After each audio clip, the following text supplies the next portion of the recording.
வணக்கம். மாலை முரசு செய்திகளை விரிவாக பார்ப்பதற்கு முன்பாக முதல் தலைப்புச் செய்திகளை பார்க்கலாம். புதிய அமைச்சர்கள் பதவியேற்பு விழாவில் பங்கேற்காத அமைச்சர்கள் பிடிஆர் பழனிவேல் தியாகராஜன் மற்றும் சிவசங்கர். சொந்த பணிகள் காரணமாக பங்கேற்க முடியவில்லை என அமைச்சர்கள் தரப்பில் தகவல்.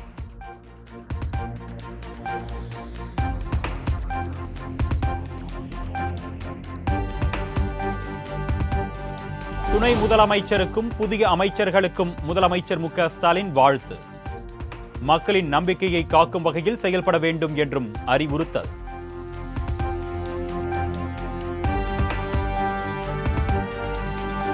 தமிழ்நாட்டின் வளர்ச்சிக்கு உழைக்கவே உதயநிதிக்கு துணை முதலமைச்சர் பதவி என முதலமைச்சர் மு.க. ஸ்டாலின் விளக்கம்.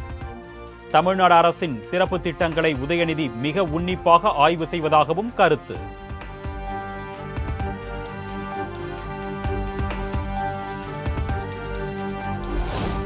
செந்தில் பாலாஜியின் தியாகத்தை நான் வாழ்த்தியதை சிலரால் பொறுத்துக் கொள்ள முடியவில்லை என முதலமைச்சர் மு.க. ஸ்டாலின் கருத்து. செந்தில் பாலாஜி 15 மாத சிறையை ஏற்றதுதான் தியாகம் என்றும் முதலமைச்சர் திட்டவட்டம்.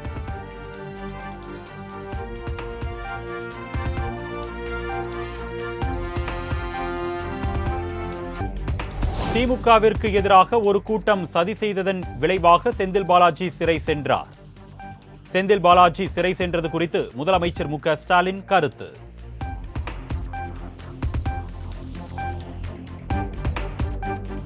தமிழக அமைச்சரவையில் செந்தில் பாலாஜி மற்றும் சாமு நாசர் ஆகியோர் மீண்டும் அமைச்சர்களாக பதவியேற்பு. அவர்களை கேட்டுக்கொள்கிறேன். திரு செந்தில் பாலாஜி அவர்களை பதவியேற்பு உறுதிமொழியும் ரகசிய காப்பு உறுதிமொழியும் எடுத்துக்கொள்ளுமாறு கேட்டுக்கொள்கிறேன்.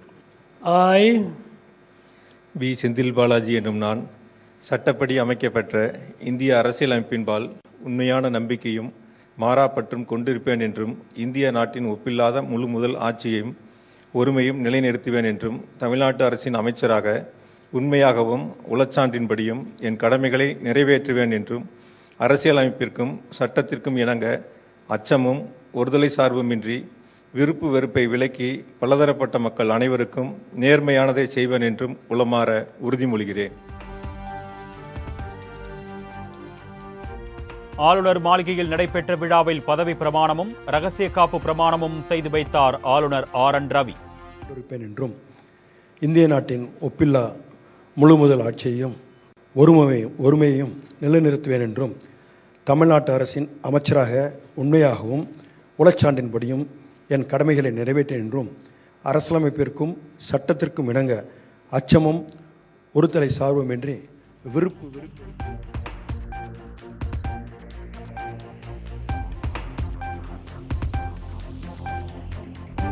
கோவி செழியன், ராஜேந்திரன் ஆகியோர் புதிய அமைச்சர்களாக பதவியேற்பு.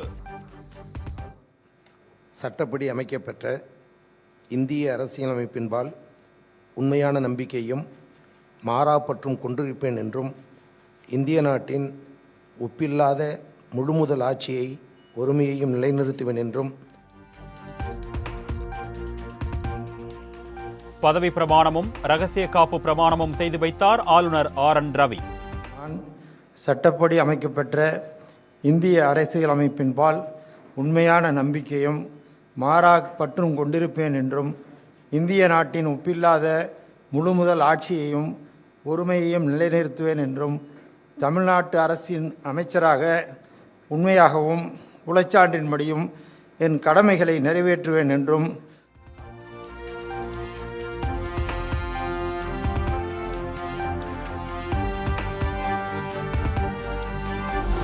முதலமைச்சர் மு.க. ஸ்டாலின் முன்னிலையில் விமர்சையாக நடைபெற்ற புதிய அமைச்சர்கள் பதவியேற்பு விழா.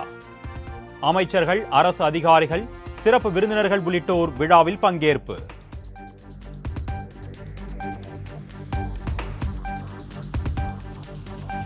துணை முதலமைச்சர் உதயநிதி ஸ்டாலின் தனது குடும்பத்துடன் விழாவில் பங்கேற்பு.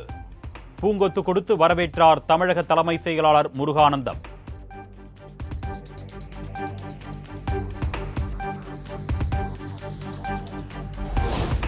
தமிழக அமைச்சரவையில் புதிதாக இணைந்த அமைச்சர்களுடன் உள்ளிட்டோர் ஆளுநர் ஆர்.என். ரவியுடன் குழு புகைப்படம். முதலமைச்சருடன் மேடையில் அமர்ந்து புகைப்படம் எடுத்துக் கொண்டனர்.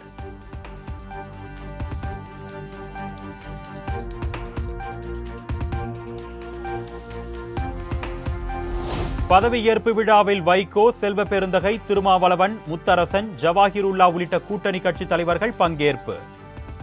அமைச்சர்கள் துரைமுருகன், KN நேரு, அன்பில் மகேஷ் மற்றும் TR பாலு, ஆர் ராசா உள்ளிட்ட திமுக எம்பிக்கள் விழாவில் பங்கேற்பு.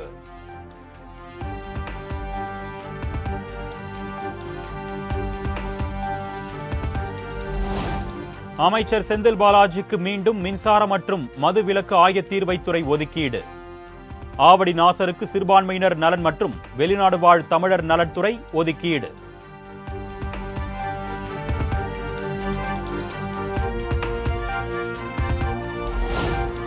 புதிய அமைச்சராக பதவியேற்றுள்ள கோவி செழியனுக்கு உயர்கல்வித்துறை ஒதுக்கீடு.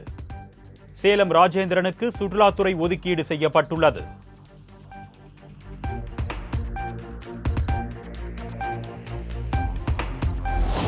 அமைச்சர் முத்துசாமி வசம் இருந்த மதுவிலக்கு ஆயத்தீர்வைத்துறை பறிப்பு. வீட்டு வசதித்துறையை மட்டும் முத்துசாமி கவனிப்பார் என அறிவிப்பு.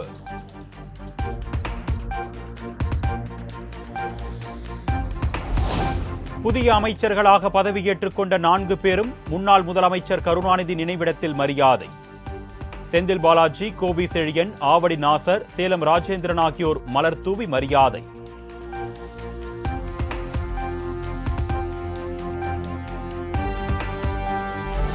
மின்சார மற்றும் மதுவிலக்கு ஆயத்தீர்வைத்துறை அமைச்சராக பொறுப்பேற்றார் செந்தில் பாலாஜி. தலைமைச் செயலகத்தில் கோப்புகளில் கையெழுத்திட்டு பணிகளை தொடங்கினார்.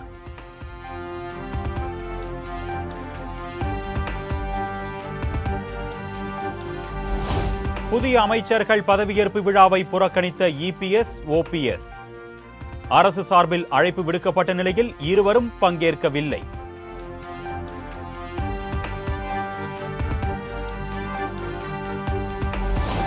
துணை முதலமைச்சராக பொறுப்பேற்றுள்ள உதயநிதி ஸ்டாலினுக்கு நடிகர்கள் சிம்பு, சிவகார்த்திகேயன், தனுஷ், கார்த்தி உள்ளிட்டோர் வாழ்த்து. இயக்குநர்கள் மாரி செல்வராஜ், வெங்கட் பிரபு உள்ளிட்டோரும் வாழ்த்து தெரிவித்து X வலைத்தளத்தில் பதிவு.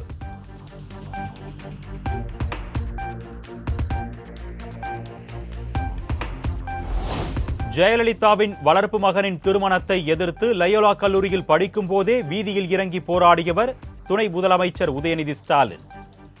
புதிய அமைச்சர்கள் பதவியேற்பு விழாவில் பங்கேற்ற பின் அமைச்சர் TRB ராஜா பேட்டி. இந்த மாதிரி இருக்கிறார்களே, இப்படியெல்லாம் ஆம்புலன்ஸ் தேவையா என்றெல்லாம் எதிர்த்து குரல் கொடுத்து வீதியில் இறங்கி போராடியவர் இன்றைய தமிழ்நாடு.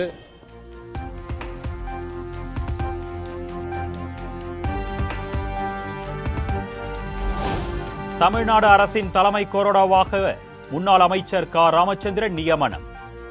தலைமை கொறடாவாக இருந்த கோவி செழியன் அமைச்சராக பதவியேற்ற நிலையில் அறிவிப்பு.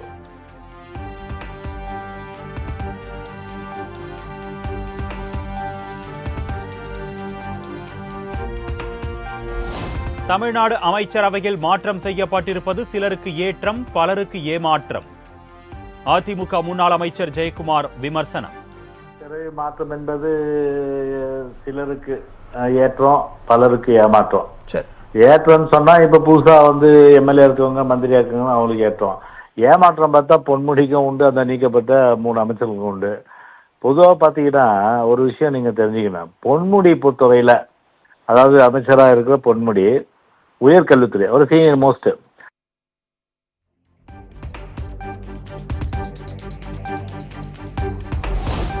துணை முதலமைச்சராக பொறுப்பேற்றுள்ள உதயநிதி ஸ்டாலினுக்கு பாமக தலைவர் அன்புமணி ராமதாஸ் வாழ்த்து. பணி சிறக்கவும் சட்டத்தின் ஆட்சியை நிலைநிறுத்தவும் தனது விருப்பங்களை தெரிவித்துக் கொள்வதாக X வலைதளத்தில் பதிவு.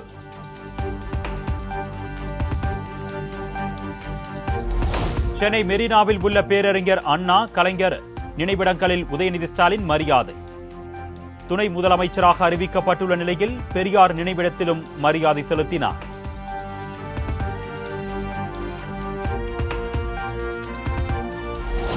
துணை முதலமைச்சர் என்பது பதவி அல்ல, பொறுப்பு என்பதை உணர்ந்து செயல்படுவேன் என்று உதயநிதி பேட்டி. மக்களுக்காக இன்னும் அதிகமாக உழைக்க வாய்ப்பு கிடைத்திருப்பதாகவும் நெகிழ்ச்சி. எனக்கு ஒரு புதிய பொறுப்பை கொடுத்துருக்குறாங்க, துணை முதலமைச்சர் அப்படின்னு ஒரு புதிய பொறுப்பு கொடுத்துருக்காங்க. இது பதவி அல்ல, பொறுப்பு என்பதை உணர்ந்து இன்னும் அதிகமாக இந்த மக்களுக்காக உழைப்பதற்கான அந்த வாய்ப்பை கொடுத்துருக்குறாங்க. இதுக்கு நான் தமிழக முதலமைச்சர், கழக தலைவர்களுக்கு, பொதுச் செயலாளர்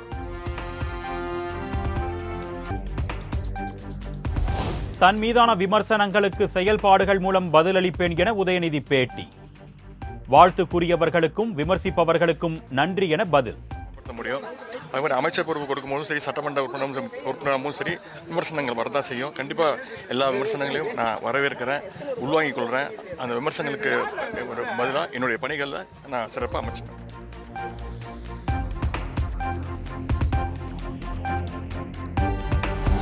துணை முதலமைச்சராக அறிவிக்கப்பட்டதை அடுத்து தனது எக்ஸ் சமூக வலைதளத்தின் முகப்பு பக்கத்தை மாற்றினார் அமைச்சர் உதயநிதி ஸ்டாலின். திமுக இளைஞரணி செயலாளர் துணை முதலமைச்சர் என மாற்றம் செய்தார்.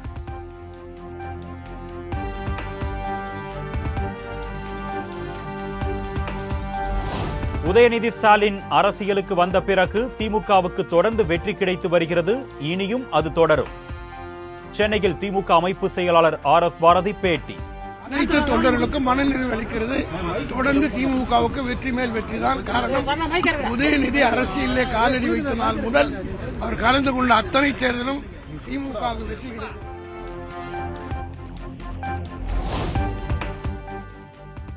துணை முதலமைச்சராக பொறுப்பேற்றுள்ள அன்பு இளவல் உதயநிதிக்கு வாழ்த்துக்கள். எக்ஸ் பக்கத்தில் விடுதலை சிறுத்தைகள் கட்சித் தலைவர் திருமாவளவன் வாழ்த்து.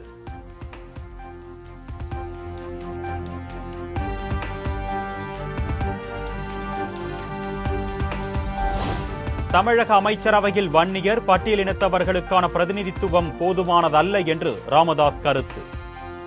அமைச்சரவை மாற்றத்தில் சமூக அநீதி நடந்திருப்பதாகவும் விமர்சனம்.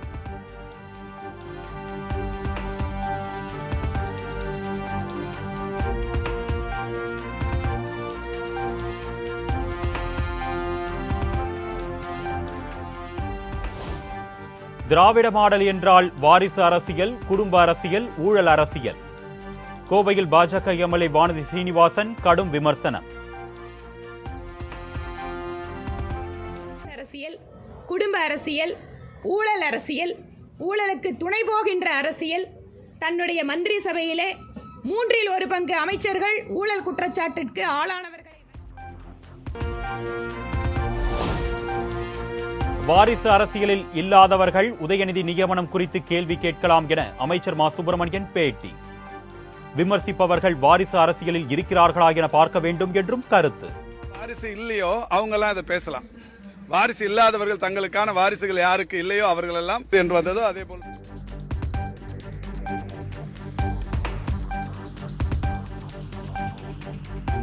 தமிழக மக்களிடம் செல்லா காசாகி போன பாஜகவுக்கு செவி சாய்க்க விரும்பவில்லை என அமைச்சர் சேகர் பாபு பதிலடி. தமிழகத்தில் தகுதியில்லாத கட்சி பாஜக என்பதால் தான் நாடாளுமன்ற தேர்தலில் மக்கள் தோல்வியை பரிசாக அளித்ததாகவும் விமர்சனம்.